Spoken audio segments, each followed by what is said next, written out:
UJESU KRISTU UYINKOSI bazalwane.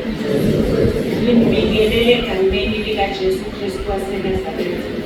Lo onibingelelayo omphambi kwenu uMaMthembu wakaMnguni, ngihlala KRISTU, ngikhonza kaMaMthembu emafakatini. Engizoqala ngokusho ngingakaqhubeki nokukhuluma into eyiningi. Ngiyabonga nje ukushintsha inkonzo ngizongena enkonzweni yalapha ekhaya.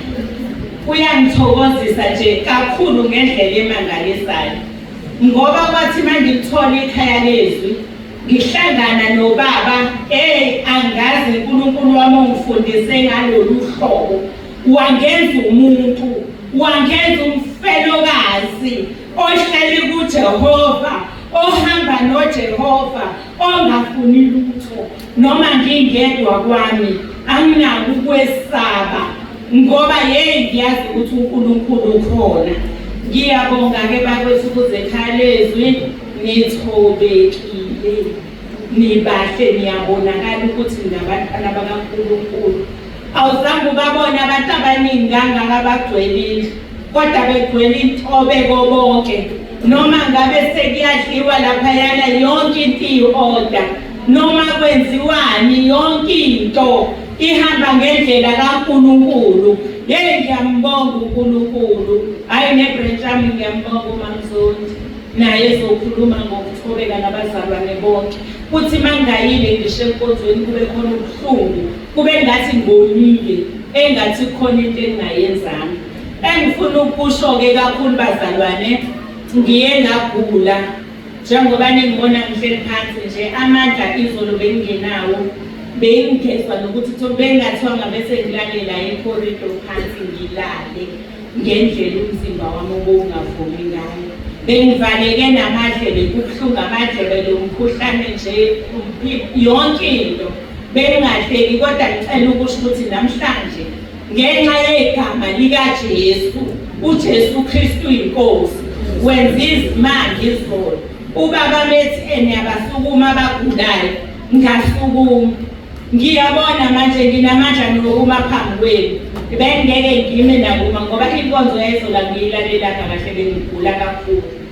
Kodwa ngiyambonga uNkulunkulu ongisindisile.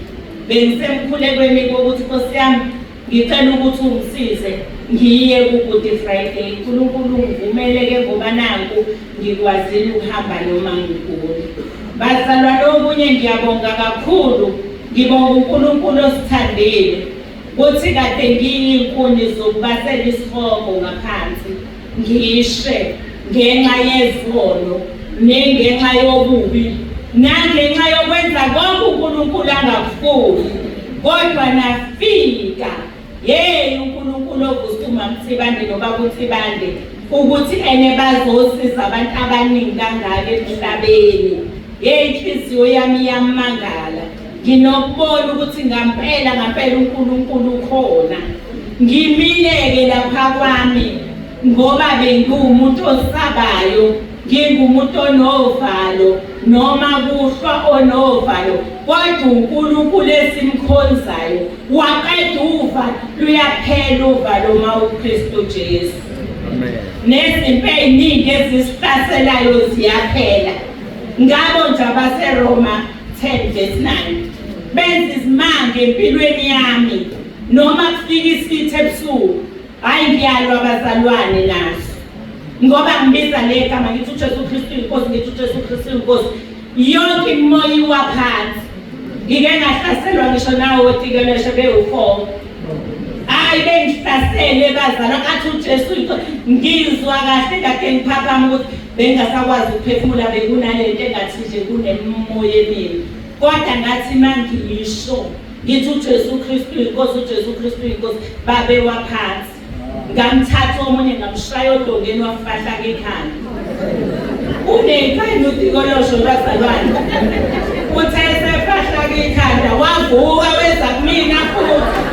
Ngathi uJesu KRISTU UYINKOSI, uJesu KRISTU UYINKOSI. Kodwa umuntu onqobile uNkulunkulu wami engimkhonzayo, ngoba ugcine ephelelwa amandla utikolosho.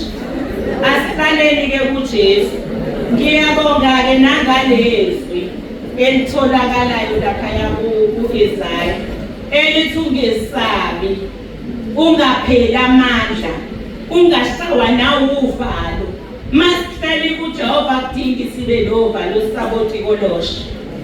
Masihleli kuJehova kudingi kube khona ukuthi usabe nokuthi khona izigebengu ezongena kwakho.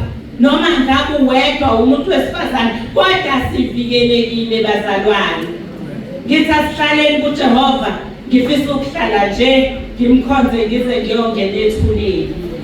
Angisafisi nokhulu kodwa-ke yini engakhulula kuJehova ngimdala ngakho.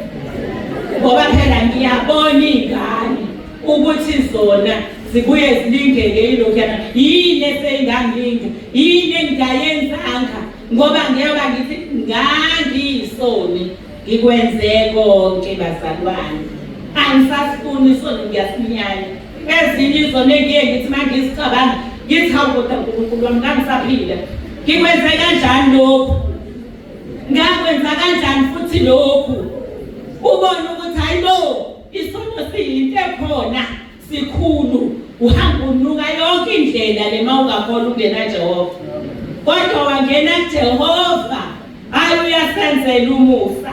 Usuku nosuku masihlalile saqinisela bazalwane sizombona uNkulunkulu. Le ndlela esihamba ngayo indlela yezulwini.